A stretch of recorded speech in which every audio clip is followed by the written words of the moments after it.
Christopher Hitchens is a writer who inspires both fanatical admiration and its opposite.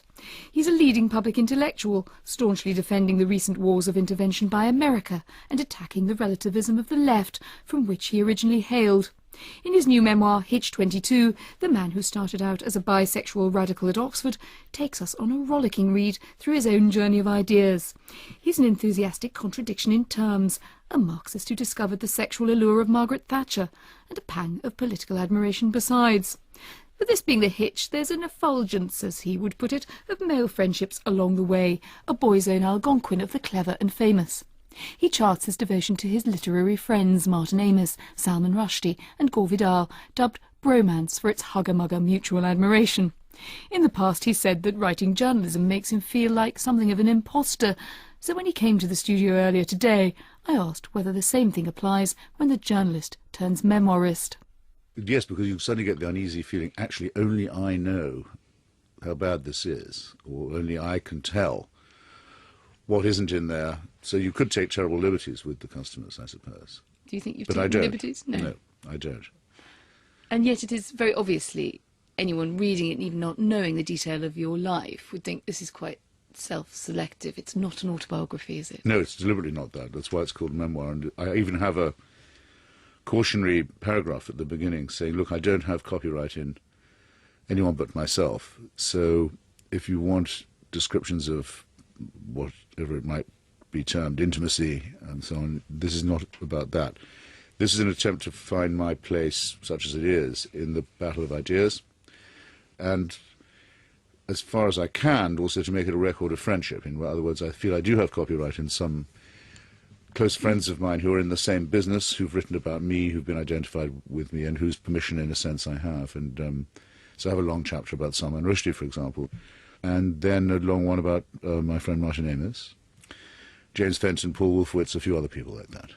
In terms of that business of selecting, which all writers do consciously and unconsciously, you tell us up front that you're not going to let us in on your more intimate side. And then partly you do take us up to the brink of your mother's suicide, and you were clearly very close to her, and she stalks the account, really, just sometimes she appears with a phrase and a kind of lightning touch that she clearly had in your life. And so you half tell the story. Yes, well, my mother was what redeemed, my mother's personality was what redeemed me from what would otherwise, I think, have been a very bleak and rather austere boyhood in the family of a naval officer, short of money, youth spent on the slump and the war. As I say of her, she was the cream in the coffee, the gin in the Campari, the one who might offer you some wine or champagne instead of beer or sherry. She was very beautiful, always trying doomed experiments in millinery, trying to launch a dress shop that she and her friends could go and have coffee at as well as sell dresses out of. Tragic, because she never got any of these stylish and fashionable moments, and made a break for freedom when it was too late. She'd become just slightly too old, I think, to take up with a new chap. And it all ended very, very badly. It all ended with her giving way to despair. Ended badly because? Well, my father was a great man in many ways, very upright, very honest, very loyal. But he bored her, I could tell. And the man she took up with was a rather spendthrift, rather unreliable, but very charming chap who could quote poetry and would take her to the theatre and this kind of thing. But who was, I think, bipolar, or at any rate had some manic depressive side to him that gave him a strong need to die and to take her with him. And, well, I think I write it like this. I don't think had any great need to die, but she didn't have a great need for someone who did need to die. That was a huge moment in my life. I was 24 when I lost her, and haven't been able to write about it till now.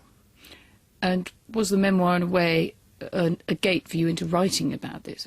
Because yes, you could have written about it at any time, couldn't you, in many contexts, I suppose. I could have written it as a self-contained piece on suicide, yes, and I had often thought of doing that.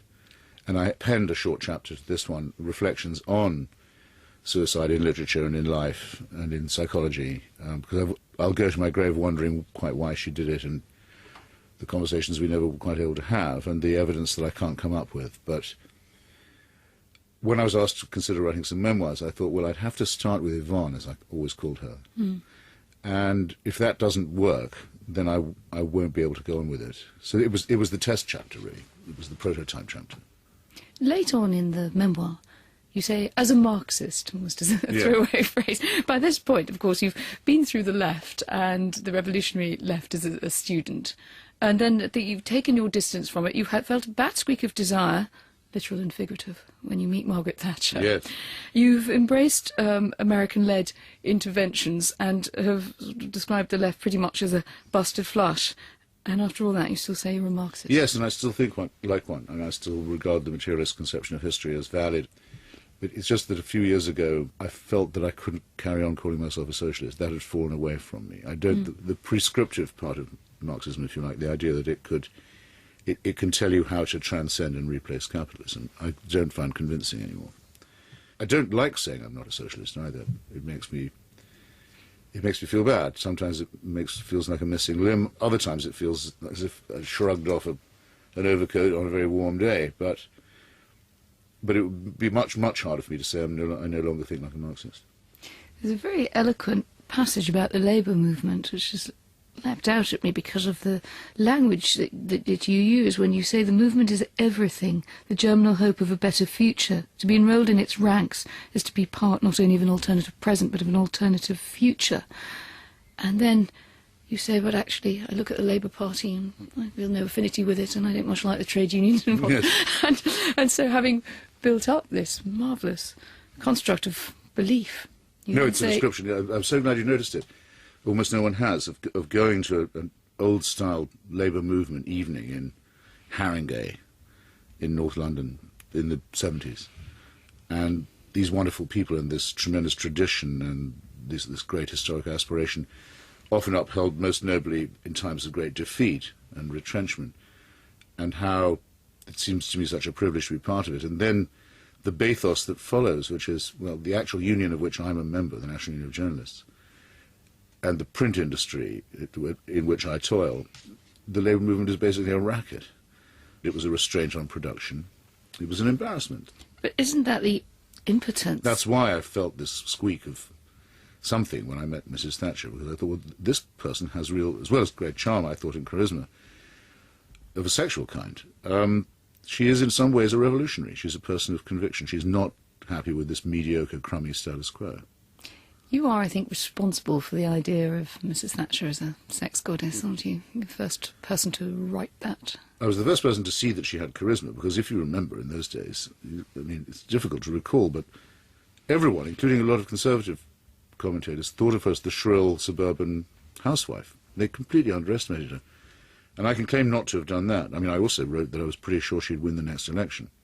I really got laughed at for that. But to see her up close and have a sort of rather rackety moment with her at a cocktail party meant that when later on everyone else was astounded at how quickly she got rid of all the old male Tory The rackety guard. Moment being... Should I tell? Give us your rackety moment with... We were introduced... I Goddess. think she might have read my piece in the New Statesman saying I thought she was sexy, because I think if you're the leader of the opposition and the main socialist paper has an article about you. Yeah. It could be you remember the name. I had a feeling she recognised me when we were introduced. That could be wrong.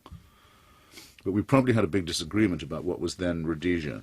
And it turned on a point of fact where, as it happens, I was right, she was wrong. But she held her point with such tenacity that I sort of bowed as if to acknowledge this, and straightened up again. And then she said, "No, bow lower." So I bowed again. Apparently I was unable to resist her commands, and again regained the vertical. And then she said, "No, much lower." So I found I was bent forward, and she then smacked me on the bottom with a parliamentary order paper that she'd rolled up into a sort of tube. And I gradually became upright again.